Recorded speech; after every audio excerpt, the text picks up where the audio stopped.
S ಈಗ ಇಲ್ಲಿವರೆಗೂ interval ಈಗ 14 kg ಚಿನ್ನ ನಿಮ್ಮ ಹತ್ರ ಪರ್ಚೇಸ್ ಮಾಡಿದ್ರಲ್ವಾ ಅಲ್ಲಿವರೆಗೂ ಎಷ್ಟು ತಿಂಗಳು ತಗೋತು ಅಕ್ಟೋಬರ್ ಇಂದ ಸ್ಟಾರ್ಟ್ ಆಗಿದ್ದಿಂದ ಈ 14 kg ಬಂದು October November December Jan 4 months 4 ತಿಂಗಳಲ್ಲಿ ಇವ್ರನ್ನ ಬುಟ್ಟಿಗೆ ಹಾಕೊಳ್ಳೋದಕ್ಕೆ ಏನೆಲ್ಲ ಮಾಡಿದ್ರು ಅನ್ನುವಂಥ ಆರೋಪವನ್ನ ವನಿತಾ ಅವರು ಮಾಡ್ತಿದ್ದಾರೆ. ಇದರ ಮುಂದಿನ ಭಾಗ ನಗಬೇಕಾ ಅಳಬೇಕಾ ಒಂದು ಗೊತ್ತಾಗ್ತಿಲ್ಲ. ಒಂದು ಕಡೆ ಮನುಷ್ಯನ ಆಸೆ, ಮತ್ತೊಂದು ಕಡೆ ಮೋಸ ಮಾಡೋರು, ಮೋಸ ಹೋಗೋರು ಇರೋವರೆಗೂ ಮೋಸ ಮಾಡೋರು ಇದ್ದೇ ಇರ್ತಾರೆ ಅಂತ ಅದು ಮತ್ತೆ ಮತ್ತೆ ಸಾಬೀತಾಗ್ತಾನೆ ಇದೆ. ಸೊ ಅದಕ್ಕೆ ಪುಷ್ಟಿ ನೀಡುವಂಥ ಸಾಕ್ಷಿ ನೀಡುವಂಥ ಇದೊಂದು ಘಟನೆ. ಎಸ್, ಬನ್ನಿ ನಾವು ವರಾಹಿ ಜ್ಯುವೆಲರ್ಸ್ ಮಾಲೀಕರಾದಂಥ ವನಿತಾ ಅವ್ರ ಜೊತೆ ನಾವು ಮಾತಾಡಿದ್ವಿ. ವನಿತಾ ಐತಾಳ್ ಈಗ ಅವರ ಬಿಸ್ನೆಸ್ ಪಾರ್ಟ್ನರ್ ನಮ್ಮ ಜೊತೆ ಇದ್ದಾರೆ, ಅಭಿನವ್ ಅಂತೇಳಿ. ಅವ್ರನ್ನೂ ಕೂಡ ಮಾತಾಡ್ತಾ ಹೋಗೋಣ. ಸರ್ ನಮಸ್ಕಾರ. ನಮಸ್ತೆ ಸರ್. ಸರ್ ಏನು ಸರ್, ಈಗ ಇಷ್ಟೆಲ್ಲ ಆಯಿತು, 4 ತಿಂಗಳಲ್ಲಿ ಏನೇನು ಬೇಕು ಮೇಡಮ್ ಅವ್ರನ್ನ ಚೆನ್ನಾಗಿ ಬುಟ್ಟಿಗೆ ಹಾಕೊಂಡ್ರು. ಹೈದರಾಬಾದು, ತಮಿಳ್ನಾಡು, ಬೆಳಗಾವಿ ಎಲ್ಲ ಕಡೆ ಟ್ರಿಪ್ ಓಡಿಸಿದ್ರು, ಎಲ್ಲ ಥರ ನಂಬಿಸಿದ್ರು, ದುಡ್ಡು ತೋರಿಸಿದ್ರು, ನನಗೆ ಹಿಂಗೆಲ್ಲ ಪರಿಚಯ ಇದ್ದಾರೆ ಅಂತ ಹೇಳಿದ್ರು. ಚಂದಾಗಿ ಹೆಂಗೆ ನಂಬಿಸ್ಬೇಕು, ಹೆಂಗೆ ಆಸೆ ಹುಟ್ಟಿಸ್ಬೇಕು, ಇವ್ರ ಕನಸಿಗೆ ನಾನು ದಾರಿ ದೀಪ ಹಾಕ್ತೀನಿ ಅಂತೇಳಿ ನಂಬಿಸಿದ್ರು. ಕೊನೆಗೊಂದಿನ 14 kg ಚಿನ್ನನ ಪರ್ಚೇಸ್ ಮಾಡಿದ್ರು. ಆಮೇಲೆ ಏನಾಯ್ತು? 14 kg ಪರ್ಚೇಸ್ ಮಾಡಿದ್ಮೇಲೆ ನಾನು ಕೇಳ್ತಾ ಇದ್ದೆ ಪೇಮೆಂಟ್ ಆಗ್ತಾ ಇದೆಯಾ ಅಂತ. ಇವರು ಅಷ್ಟರಲ್ಲಿ ಸ್ವಲ್ಪ ಸ್ನೇಹಿತರು ಆಗಿದ್ರು. ಸೊ ಇವರು ಕೊಡ್ತಾ ಇದ್ದಾರೆ ಅದು ಇದು ಅಂತಲೇ ಹೇಳ್ತಾ ಇದ್ರು. ಆಮೇಲೆ ಒಂದಿನ ನಾನು ಕೂತ್ಕೊಂಡು ರೆಕಾರ್ಡ್ಸ್ ಎಲ್ಲ ನೋಡಿದಾಗ 14 kg 660 ಗ್ರಾಮ್ದು ಪೆಂಡಿಂಗ್ ಇತ್ತು. ಆವಾಗ ನನಗೆ ಶಾಕ್ ಆಯಿತು, ಏನಿದು ಅದು ಇದು ಅಂತ. ಇಲ್ಲ ಕೊಡ್ತಾಳೆ, ಡಿ ಕೆ ಸುರೇಶ್ ಅವ್ರು ಮಾತಾಡಿದ್ದಾರೆ. ನಾನು ಕೇಳಿದೆ, ಡಿ ಕೆ ಸುರೇಶ್ ಅವ್ರ ಹತ್ರ ಮಾತಾಡಿದ್ರ? ಹ್ಞೂ ಮಾತಾಡಿದ್ದಾರೆ ಅದು ಇದು ಅಂತ ಹೇಳಿದ್ರು.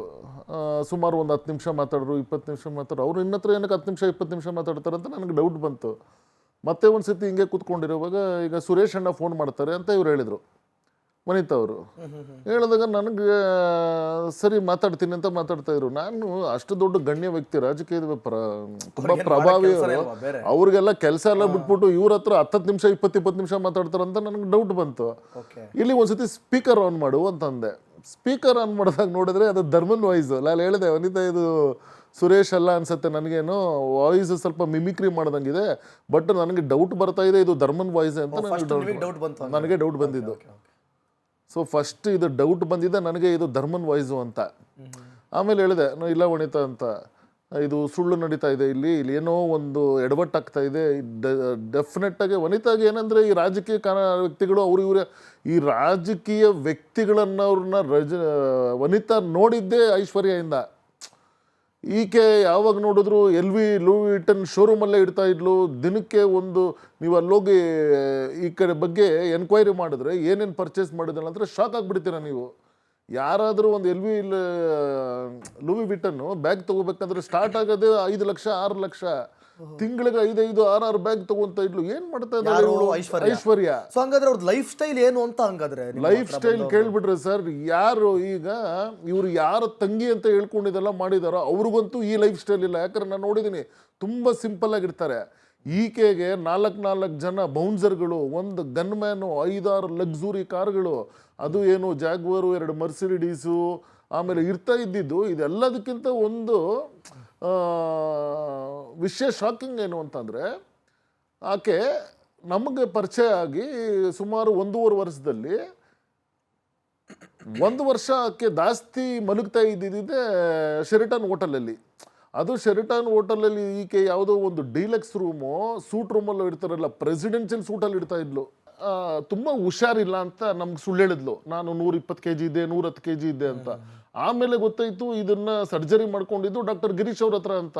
ನಮಗೆ ಹೇಳಿದ್ದು ರೀಸನ್ನೇ ಬೇರೆ, ನನಗೆ ಲಿವರ್ ಪ್ರಾಬ್ಲಮ್ ಇದೆ, ಅದು ಇದೆ, ನಾನು ಸಿಕ್ಕಾಪಟ್ಟೆ ಕುಡಿತಾ ಇದ್ದೆ, ಅದಕ್ಕೆ ಇದಾಗಿ ನಾನು ಯಾವಾಗ ಬೇಕಾದ್ರೂ ಸತ್ತೋಗ್ತೀನಿ, ನನಗೆ ಸೆಷನ್ನಲ್ಲಿ ನನಗೆ ಬೆಳಗಾಮಲ್ಲಿ ಯಾರನ್ನೋ ಒಬ್ಬರನ್ನ ಮೀಟ್ ಮಾಡಬೇಕು, ನನಗೆ ಬೆಳಗಾಂಗೆ ಯಾಕೆ ಹೋಗಿದ್ದು ಅದಕ್ಕೆ ಅದನ್ನು ಹೇಳ್ತಾ ಇದ್ದೀನಿ.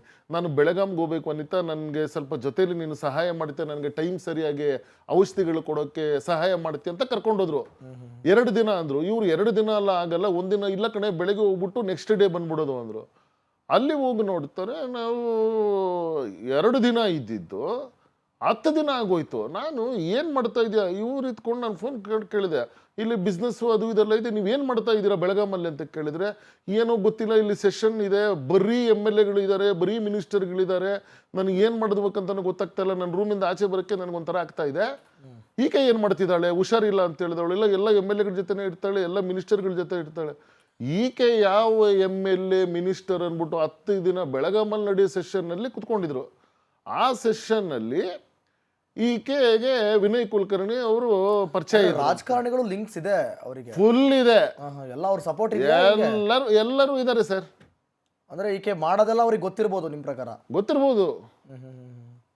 ಗೊತ್ತಿದ್ದು ಬ್ಯಾಕ್ ಸಪೋರ್ಟ್ ಇರೋದಕ್ಕೆ ಇಷ್ಟೆಲ್ಲ ಮಾಡ್ತಾ ಇರೋದು. ಇಷ್ಟೆಲ್ಲ ಸರ್ ಧೈರ್ಯ ಬೇಕಲ್ವಾ ಸರ್? ಹೌದು, ಈ ತರ ಕೈ ಹಾಕಕ್ಕೆ ಧೈರ್ಯ ಬೇಕೇ ಬೇಕು. ಒಬ್ಬ ಬ್ಯಾಕ್ ಬೋನ್ ಇಲ್ಲಿ ಯಾರು ಇಲ್ಲ ಅಂತ ಸಾಧ್ಯನೇ ಇಲ್ಲ. ಧೈರ್ಯ ಇರಲೇಬೇಕು. ಇಲ್ಲ ಈಕೆದು ಮಂಡ ಧೈರ್ಯ ಅನ್ಕೋಬೇಕಾ? ಮಂಡು ಧೈರ್ಯ ಅಲ್ಲ, ಮಂಡು ಧೈರ್ಯ ಹೆಂಗಾಗುತ್ತೆ ಸರ್? ಈಗ ದೊಡ್ಡ ದೊಡ್ಡ ಮಿನಿಸ್ಟರ್ಗಳೆಲ್ಲ ಸಪೋರ್ಟ್ ಇತ್ತು ಅಂದ್ರೆ ಆಟೋಮೆಟಿಕಲಿ ಆ ಧೈರ್ಯ ಬಂದೇ ಬರುತ್ತೆ. ಅಲ್ಲ, ಈಗ ನಮಗ್ ಗೊತ್ತಿರೋ ವಿಷಯಗಳಲ್ಲಿ ಕೆಲವು ಜನ MLAಗಳು ಕೂಡ ಈಗ DK ಸುರೇಶ್ ತಂಗಿ ಅಂತಾನೆ ಇದೆ, ಅವ್ರಿಗೂ ಹಂಗೆ ಅಮರ್ಸಿದಾಳೆ. ಓಕೆ ಸರ್, ಈಗ ಫೈನಲ್ಗೆ ಬಂದ್ಬಿಡೋಣ. ಫೈನಲ್ ಕ್ವಶನ್, ಈ ಕೇಸ್ ಈಗ ಏನಾಗುತ್ತೆ ಕತೆ, ಎಲ್ಲಿವರೆಗೂ ಬಂದಿದೆ, ವಸೂಲಿ ಆಗುತ್ತಾ, ನಿಮ್ಗೆ ನೀವು ಮೋಸ ಹೋಗಿರೋರಿಗೆ ನ್ಯಾಯ ಸಿಗುತ್ತಾ? ಸರ್ ಖಂಡಿತವಾಗೂ ಹೇಳ್ತೀನಿ, ನಮಗೆ ನ್ಯಾಯ ಸಿಕ್ಕೇ ಸಿಗತ್ತೆ. ಯಾಕಂದ್ರೆ ನಾವು ನಂಬಿರೋದು ಕಾನೂನು. ನಾವು ಯಾವುದೋ ಮೀಡಿಯೇಟರ್ನ ಇಟ್ಕೊಂಡು ಮಧ್ಯದಲ್ಲಿ ನಾವು ಫೈಟ್ ಮಾಡ್ತಾ ಇಲ್ಲ. ನಾವು ಕಾನೂನು ಪ್ರಕಾರನೇ ಹೋರಾಟ ಮಾಡ್ತಾ ಇದ್ವಿ. ನಮಗೆ ಕಾನೂನಲ್ಲಿ 100ಗೆ ನಿಮ್ಗೇನಾದ್ರು ಅನುಮಾನ ಇದೆಯಾ ಆಕೆಗೆ ಬಹಳ ಸಪೋರ್ಟ್ ಇದೆ, ಆ ಸಪೋರ್ಟ್ ಇಂದ ಆಕೆ ಗೆಲ್ಬಹುದು, ಅದನ್ನೇನಾದ್ರು ಆಚೆ ತರಿಸುವಂತ ಪ್ರಯತ್ನ ನೀವು ಮಾಡ್ತೀರಾ, ಧೈರ್ಯ ಮಾಡ್ತೀರಾ? ಈಗ ನಾವು ಧೈರ್ಯ ಮಾಡಿರೋದು, ಇವಾಗ ಒಳ್ಳೆ ಕ್ವಶನ್ ಕೇಳಿದ್ರೆ, ಧೈರ್ಯ ಮಾಡಿರೋದಕ್ಕೆ ಮುಂದೆ ಬಂದಿದ್ವಿ. ಎಲ್ಲ ದಾಖಲಾತಿಗಳು 100% ಇರೋದಕ್ಕೆ ನಾವು ಮುಂದೆ ಬಂದಿರೋದು. ಯಾರ ರಾಜಕಾರಣಿಗಳು ಎದುರುಗಡೆ ಇದ್ರು, ಯಾರೇ ಬ್ಯಾಕ್ ಸಪೋರ್ಟ್ ಮಾಡೋರು, ನಾವು ಫೈಟ್ ಮಾಡೇ ಮಾಡ್ತೀವಿ. ಕಮಿಷನರ್ ಅವರು ಪ್ರೊಸೀಜರ್ ಏನಿದೆಯೋ ಪ್ರೊಸೀಜರ್ ಪ್ರಕಾರನೇ ಮಾಡ್ಕೊಂಡ್ ಬಂದ್ರು. ನಮ್ಗೆ ಡೇ ಬೈ ಡೇ ನಮ್ಗೆ ಕಾನ್ಫಿಡೆಂಟ್ ಹೆಚ್ಚುತ್ತಾ ಇದೆ ಹೊರತು ನಮ್ಗೆ ಯಾವುದೇ ರೀತಿಯಲ್ಲಿ 1% ಕಾನ್ಫಿಡೆಂಟ್ ಅವ್ರು ವರ್ಕ್ ಮಾಡ್ತಾ ಇರೋ ರೀತಿ, ಅವ್ರು ಮಾಡ್ತಾ ಇರೋ ಪ್ರೊಸೀಜರ್ ಎಲ್ಲ ನೋಡಿದ್ರೆ ಸುಮಾರು ಜನಗಳು ಭಯ ಪಡ್ತಾ ಇದ್ದಾರೆ. ಪೊಲೀಸವರು ನನಗೆ ಅರ್ಥ ಆಗ್ತಾ ಇಲ್ಲ ಈ ಜನರದ್ದು, ಏನಕ್ಕೆ ಭಯ ಪಡ್ತಾ ಇದ್ದಾರೆ, ಯಾರಿಗೆ ಭಯ ಪಡೋದು? ಕಾನೂನಿಗಿಂತ ದೊಡ್ಡವ್ರು ಯಾರೂ ಇಲ್ಲ ಸರ್. ಹೌದು, ಬಟ್ ಏನಪ್ಪ ಅಂತಂದ್ರೆ ಕೊನೆಯದಾಗಿ ನೀವು ಹೇಳಿದ್ರಿ ಕಾನೂನಿಗಿಂತ ದೊಡ್ಡದು ಯಾವುದೂ ಇಲ್ಲ, ಅದು ಹೌದು. ಬಟ್ ಕೆಲವೊಮ್ಮೆ ದುಡ್ಡು, ದುನಿಯಾ, ಬ್ಯಾಕ್ ಬೋನ್ ಅನ್ನುವಂಥದ್ದು ಸಾಮಾನ್ಯ ಜನರನ್ನ ಭಯಪಡಿಸ್ಬಿಡುತ್ತೆ, ಏನೂ ಮಾಡೋಕ್ಕಾಗಲ್ಲ. ಸೊ ಹಾಗಾಗಿ ಕೊನೆಯದಾಗಿ ನಾನು ಹೇಳುವಂಥದ್ದು ನೋಡಿ, ಮೋಸ ಅನ್ನುವಂಥದ್ದು ಸಾಮಾನ್ಯ ಜನರಿಂದ ಹಿಡಿದು, ಬಡವರಿಂದ ಹಿಡಿದು ಶ್ರೀಮಂತರವರೆಗೂ ಕೂಡ ಆಗುತ್ತೆ. 1 ರೂಪಾಯಿಂದ ಹಿಡಿದು 1 ಕೋಟಿ, ಲಕ್ಷ ಕೋಟಿವರೆಗೂ ಕೂಡ ಮೋಸ ಆಗುತ್ತೆ.